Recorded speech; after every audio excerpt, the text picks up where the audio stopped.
Hey guys, Dan here from Your Guitar Academy and welcome back to the penultimate lesson of this CAGED chord course. And what we're going to be doing is, I would think of it as what you're aiming for with all of this stuff that you're learning, okay? It's very much a lesson whereby we're going to take everything we've understood so far and now put it in a creative fashion. We're going to keep all those chords in one part of the neck, but now we're going to try and actually solo through the chords. So it's not so matter of fact as chord, arpeggio, scale, scale. It will just be all soloing, all playing, but actually using those CAGED chord positions to work your way through it. So it's not just a total mind meld of craziness. So let's give it a go, pick up the guitars and let's get started.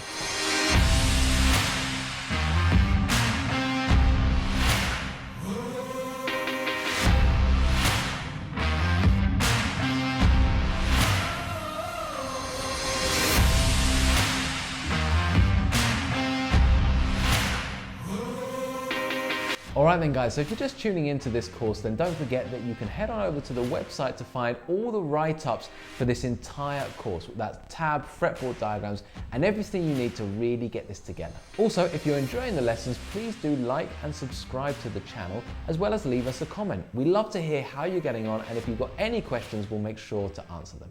Okay then guys, so I'm going to give myself no more excuses. I'm going to jump through this. Now, excuse me if I make little mistakes as I go through this. I'm going to also try and talk a little bit as I go through this. Maybe I'll do two versions, one with talking, one without. Maybe not. Let's see how we do. How much it frustrates me or not will be the determiner for that. But basically, it's all about trying to find nice little connections. So for example, when I'm going from the C major to that G major, under the C major, I might be using my pentatonic box 1.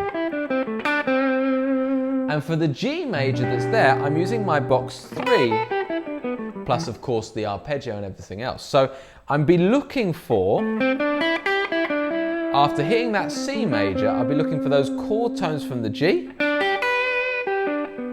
to try and highlight the fact that the chord has changed.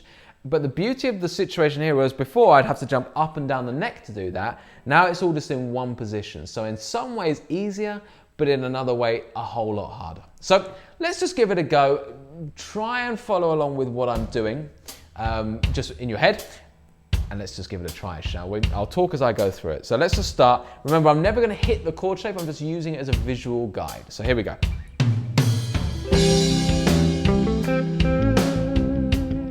So a little bit of pentatonic,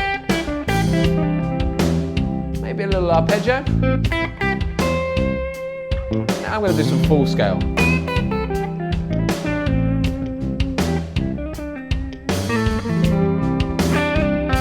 And now I'm thinking that G major, so I'm thinking that shape there. So just launched into that arpeggio. Arpeggio is a guarantee because it's all chord tones. Pentatonic box 3.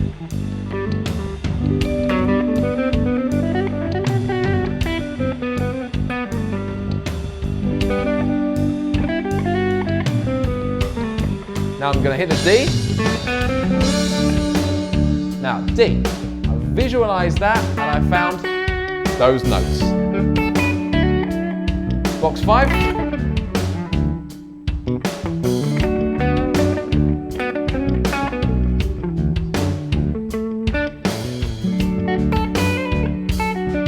Now I'm thinking about A. So with the A movement, I just swapped to that chord shape there, found the major 3rd. Pentatonic.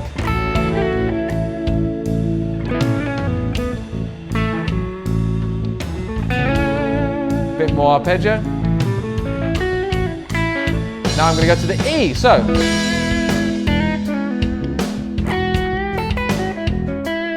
with the E, I'm here in that chord box and I've got shape 4. I've got my arpeggio.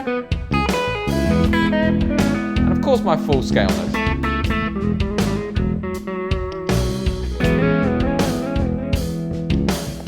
Now I'm looking at B. So what I did there is I found my chord and I looked for that arpeggio tone notes.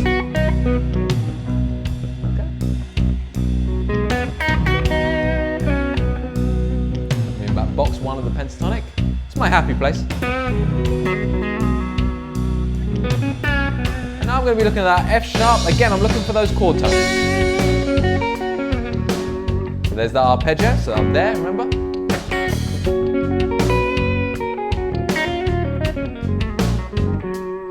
Box 3.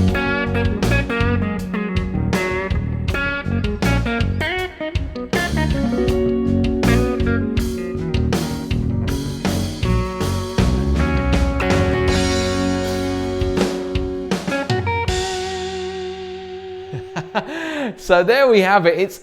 You can see how you have to do that extra bit of thinking. And what I'll do now is I'll play that through again, but this time I'm not going to talk. I'm going to try and kind of show you without talking and see if you can keep up with those movements that are happening in exactly the same place. Okay, so let's go straight back and give it another go. So back to the start of the backing track.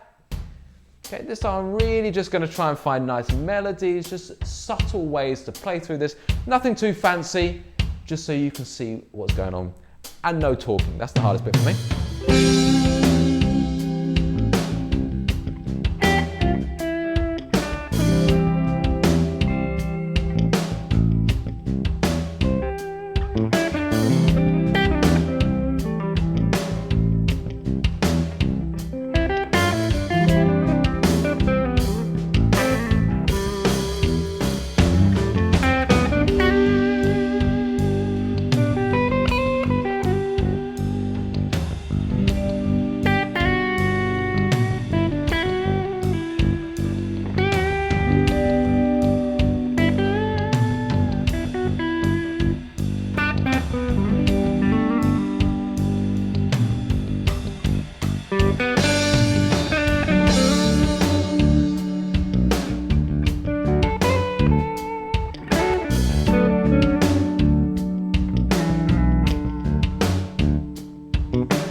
Okay, so there we have it. I thought that was reasonably successful. Of course, we're sticking to one position, so you're a little limited as to where you can then go, but hopefully you can start to see just how amazingly useful this can be as you start to enter the world of playing through changes.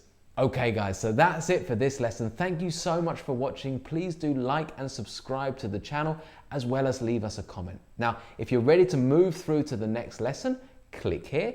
Otherwise, if you want to start the whole course again from the beginning, click here. We'll see you next time.